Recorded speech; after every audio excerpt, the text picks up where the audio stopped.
right, I feel like I'm on a roll. Excel Associate, Lesson 2, Exercise 3 in the interactive exercises, learn to use a format painter. Learn how to apply formatting to multiple cells using the format painter. So we're going to select A3. In the font arrow, we want Times New Roman. Oh, those are hard to read.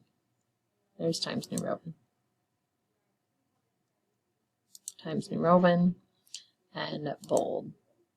Double click the format painter. So this little paintbrush over here is our format painter. Double clicking that. And then we want to select A5, A6.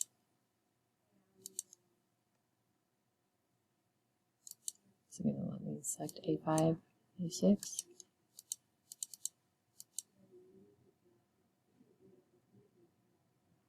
Oh, there's A6. I've got it. C5, A8, A9, A10, C9, A12.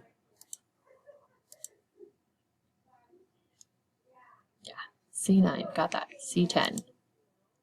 You apparently have to do them in this specific order, too. C13, C14, A17, 18, 19, and 20. So here you can see that it's still active because it's depressed in gray. That's what happens when you double click it. If you only single click it, it won't stay active. It will just paste one time. So now we want to click the format painter to turn it off.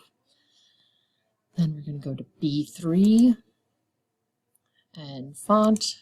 We want to find Arial. There it is. Then again, we're going to double click the format painter. Watch as we select two cells and click each of the following. D5, B9, D9, B13, D13, and turn the format painter off. And then we should be done. Finish. There you go.